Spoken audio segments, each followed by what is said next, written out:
So now, ever since I moved to the Netherlands from LA, the #1 question I get asked like all the time has to be, why on earth would I leave all of this for the Netherlands? I'm gonna be real, after being here for like a day, I don't know. So today is a travel vlog. Okay, check this out, That is probably the coolest thing like I've ever seen in my life. So look, Pimpin', look who I ran into. If y'all don't know, that's Sam from Exploring the Foreign, right? Exploring the Foreign, like, yeah. Dutch is fluent, and we're going to the same place.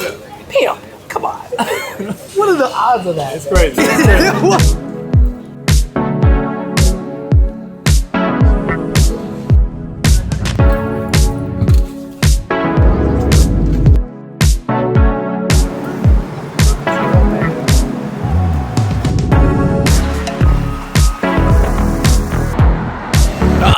Oh man, I am back in LA. Pimp, LA.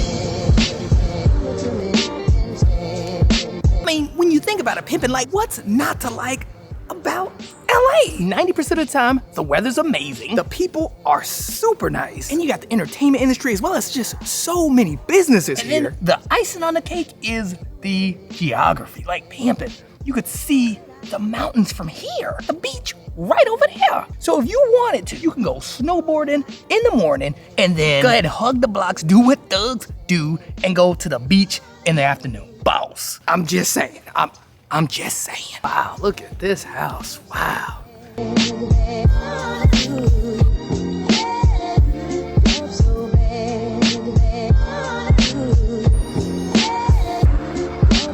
And now, granted, I've only been here for about a day, but so far I have missed this place. And now, not for nothing, moving out here was not easy. Like, it wasn't all sunshine and rainbows. Like, it was a struggle, at least for like the first 6 or 7 months. Oh man, look, they got squirrels. Like, I haven't seen a squirrel. Like, look at that squirrel. Actually, you know what? Let me show y'all something real quick. Cause this is a trip. Let me show you. Okay, y'all see this building right here? Right here, this big old building. So that's actually a studio, a television studio that I've been at for like 10, maybe 11 years. And man, I still remember my first job working at this studio, which was working as a PA for Craig Ferguson. Then I worked a little bit as a PA and researcher. And man, I could wholeheartedly say that was actually like a good time. It was pretty fun.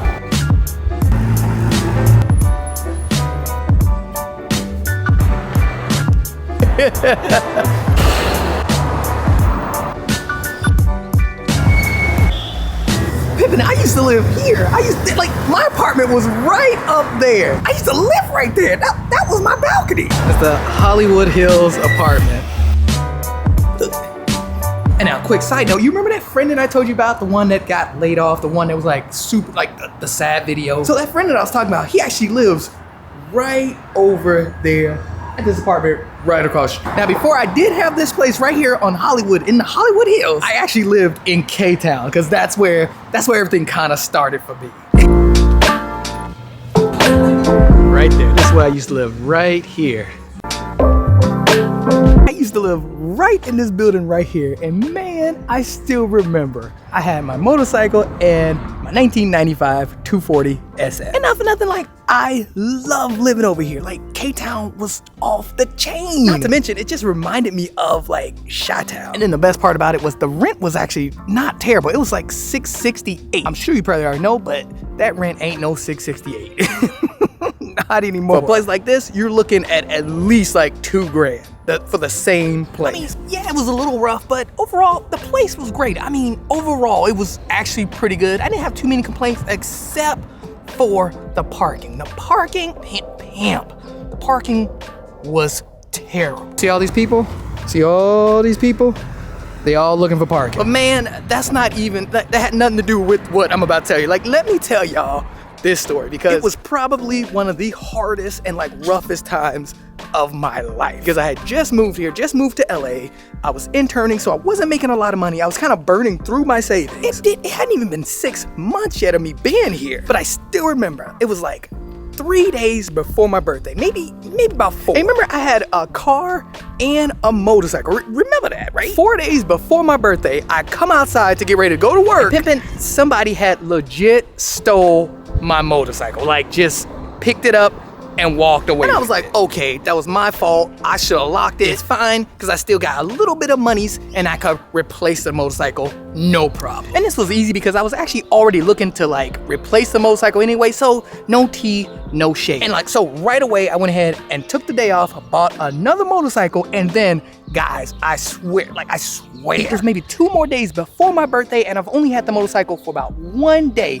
And the next day, someone legit stole my car right out of the front of the apartment. Pimpin', I was heated. And I also felt like, I ain't gonna lie, I felt a little bit like beat down too as well. Like my ninjas, it hadn't even been 6 months yet and LA was just trying to beat me down every day. And I'm gonna be honest, man, I kept legit thinking like, did I make the right decision? Was this the right thing to do? Like, this was my dream, but was it the right thing to do because things just kept happening? But to be real, I ended up snapping out of that mindset quick and I just pushed back. Bosses push back. Dang,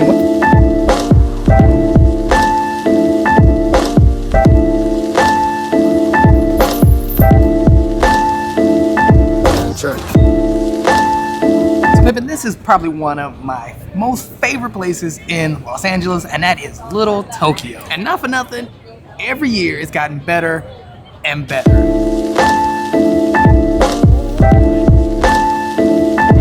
Also, man, my favorite food is here. This place right here, best Japanese food like in town. Like, pull up if you want it. And this place spits. Like, come, man. Look, have I ever lied to y'all? You need some help?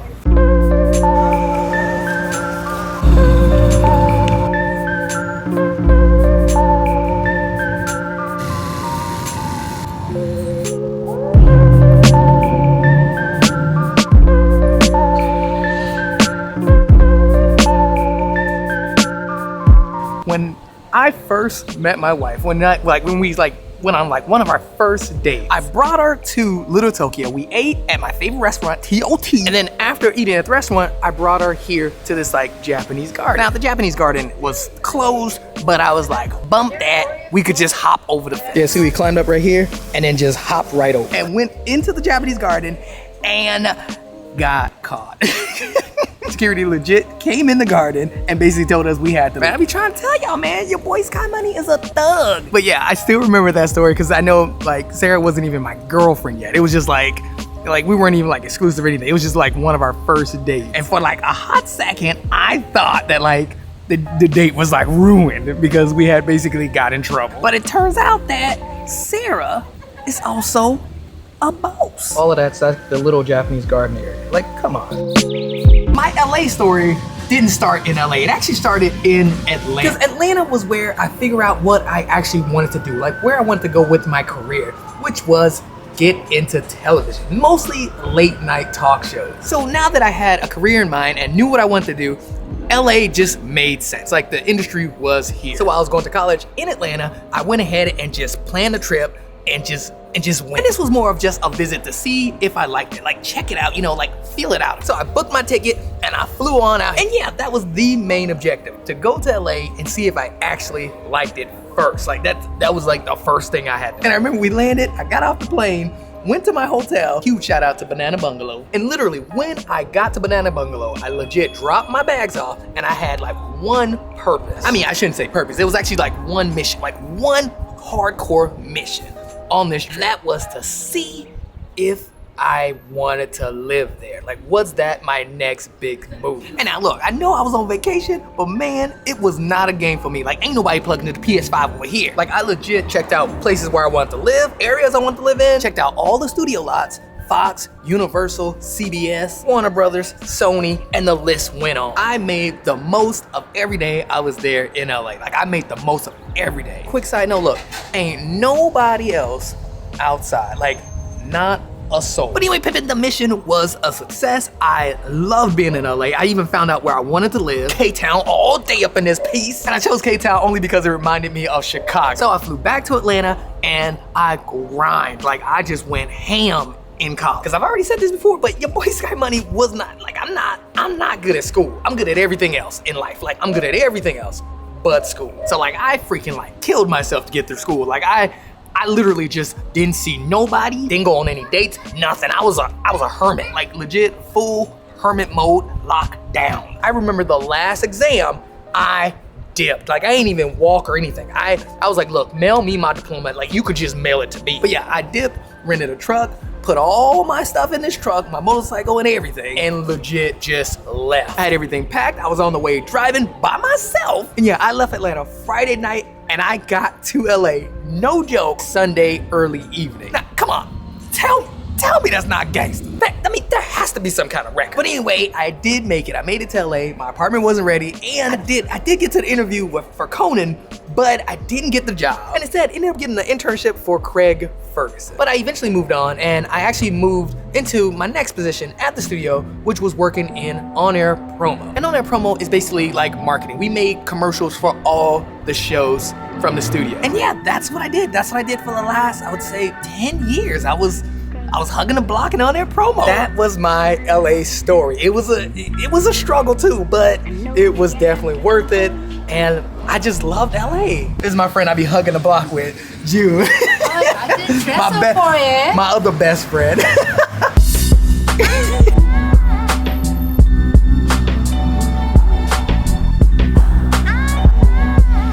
All right, now since I've been doing a bunch of walking, I think I'm gonna stop and get a coffee. Which reminds me, Pimpin', if you wanna buy me a coffee, don't be shy, the link is down below. But if not, you already know, I ain't a hater. My hood'll never let me be a hater. So no tea, no shade. But that link will be down below. Alright, so that pretty much wraps up the LA story and like why LA was so special for me. So if you enjoyed the video, like, comment, and subscribe, and I will see you guys in the next one, because I think I'm about to pop up in here, in this place over here, and get a boba. So yeah, I will see you guys in the next one. What? Like, come on. A Blockbuster pop-up, like that is only in LA you would see something like this. Like, Pimp, come on. Tell me that's not gangster. Like, come on, who wouldn't go here?